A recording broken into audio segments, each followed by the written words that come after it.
Good day. I want to begin with a sensation that I suspect many of you know intimately. It is a specific moment of cognitive dissonance. You wake up, your mind feels sharp, your ambitions are clear, and for a fleeting second, you feel exactly as you did at 35. Then, you attempt to get out of bed, or perhaps you catch your reflection in a shop window, or you reach for something on a high shelf and feel a resistance, a stiffness that doesn't align with who you believe you are. There is a profound disconnect between the age on your driver's license and the age your body is reporting to you. Sometimes the body feels younger, but increasingly after the age of 60, the body begins to feel significantly older than the mind inhabiting it. We often dismiss this as normal aging. We tell ourselves, well, I am 65, I suppose this is how it feels. As a physician and a professor of medicine, I am here to tell you that this assumption is scientifically flawed. Today, we are not going to talk about anti-aging in the commercial sense. I am not selling you a cream or a supplement. We are going to have a lecture, a conversation about biological age versus chronological age. We are going to dissect why your body feels heavy, why the stiffness sets in, and why your energy reserves seem to deplete faster than they used to. We will look at the neurology, the physiology, and the mechanics of this feeling. Because when you understand the mechanism, you stop fearing it. And more importantly, you can begin to influence it. Let us establish our definitions. You have two clocks ticking simultaneously. The first is chronological age. This is the number of times the Earth has revolved around the sun since you were born. It is a fixed variable. We cannot change it. Whether you are 55, 68, or 75, that number is set in stone. The second clock is biological age. This is a measurement of how rapidly your body is degrading at the cellular and systemic level. It is the rate of wear and tear. Imagine, if you will, two cars manufactured in 1965. They are chronologically the same age. Car A was kept in a garage, never started, allowing the seals to dry out, the battery to die, and the engine to seize. Car B was driven daily, maintained, fluids changed, moving parts kept lubricated. Car A, the sedentary one, is biologically much older. It is brittle. It is fragile. Car B is functional. In medicine, we see patients who are chronologically 60 but biologically 80. We also see the reverse. The question is, what drives this difference? Why does one person feel sprightly while another feels like they are moving through molasses? It is rarely just bad luck. It is a series of physiological adaptations that your body has made, often in response to how modern life forces us to live. Let's explore the 5 primary pillars of why you feel older than you are. The first reason isn't about your muscles. It is about the wiring. When patients tell me, I feel slow, or I feel clumsy, they usually blame their strength. They think they need to lift weights. While strength is important, the root cause is often in the nervous system. As we age, we experience a phenomenon known as signal degradation. Think of the connection between your brain and your muscles like an internet connection. In your 20s, you are operating on high-speed fiber optics. You think, move, and the body snaps into action. The bandwidth is massive. After 60, if left untrained, that connection begins to resemble a dial-up modem. This happens due to changes in the neuromuscular junction. This is the microscopic gap where the nerve ending meets the muscle fiber. Over time, these junctions can degenerate. The myelin sheath insulation around your nerves can thin out. The result? Reaction speed loss. When you trip on a rug, your brain sees it. It sends a signal to your leg to step forward and catch yourself. If that signal is fast, you stumble and recover. If that signal is slow, even by a fraction of a second, gravity wins. You fall. This slowness creates a psychological feedback loop. Your brain realizes the body is lagging. It senses that the machinery isn't responding instantly. So the brain creates a feeling of caution. That caution feels like stiffness. It feels like feeling old. It is not that you are frail. It is that your communication lines are staticky. The body feels heavy because the signal to move it is weak. Let us move to the second pillar. Tissue quality. Why is it that you can watch a child squat down to look at a bug and then pop back up effortlessly, whereas we often need to brace a hand against a knee and make a sound effect when we stand up? The answer lies in the extracellular matrix, specifically a tissue called fascia. For a long time, anatomy books ignored fascia. We thought it was just packaging material for the muscles. We now know it is a sensory organ that connects everything in your body. It is a web of connective tissue. In a youthful body, fascia is hydrated. It is like a fresh sponge, supple, gliding, elastic. As we age, and particularly if we are dehydrated or immobile, the fascia changes. It undergoes a process called glycation. Essentially, the sugar molecules in our body bond to the protein fibers, gumming up the works.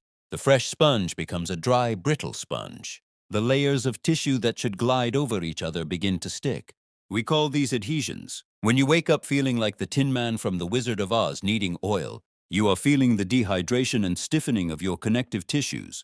This is why movement feels older. You are fighting internal friction. Every movement requires more energy, because you are literally tearing through microscopic adhesions just to tie your shoes. This is not a bone problem. It is a soft tissue problem. And unlike bone loss, tissue hydration is something we can influence. But we cannot influence it by just drinking water. We influence it through movement, squeezing the sponge so fresh fluid can enter. This brings us to the third, and perhaps most overlooked reason for feeling old, the restriction of planes. I want you to visualize your day. You wake up and walk forward to the bathroom. You sit down for breakfast. You walk forward to the car. You sit down to drive. You walk forward into the store. Notice a pattern. We live our lives almost exclusively in the sagittal plane, forward and backward, up and down. But the human body is a master of three-dimensional movement. We are designed to rotate. We are designed to move laterally. When you cross the threshold of 60, if you have spent 30 years working a desk job, you have likely lost the ability to rotate your thoracic spine, the upper back. You have lost the ability to move your hips laterally. Why does this make you feel old? Because life is not sagittal. Life is chaotic. You reach into the back seat of the car. You slip on ice. You play with a grandchild who runs around you. When the body loses its ability to rotate and move sideways, it creates a locking mechanism. The brain senses that you are unstable in those positions, so it tightens your muscles to prevent you from going there. That stiffness in your lower back? Often it is not a bad back. It is your brain putting the brakes on because it knows you haven't twisted your spine in 5 years, and it doesn't trust you to do it now. You feel old because you have lost your rotational freedom. You are trapped in a linear existence. Now we must address the engine room, mitochondria. Many people over 60 report a distinct type of fatigue. It isn't the good tired after a long day of hiking.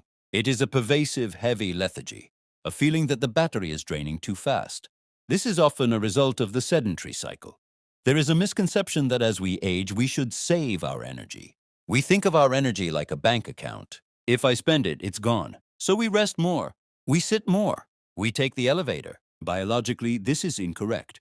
Energy is not a bank account. It is a dynamo. You must spend energy to create the capacity for energy. Your cells contain mitochondria, which are the power plants that convert food into fuel. When you are sedentary, the body is ruthlessly efficient. It says, we aren't using these power plants. Why maintain them? And so, it reduces the density of your mitochondria. It shuts down the factories. This creates a vicious cycle. You move less because you are tired. Your body degrades its energy production capacity because you aren't moving.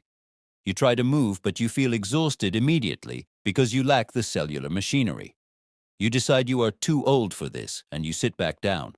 That heavy, old feeling is often a sign of mitochondrial dysfunction caused by disuse.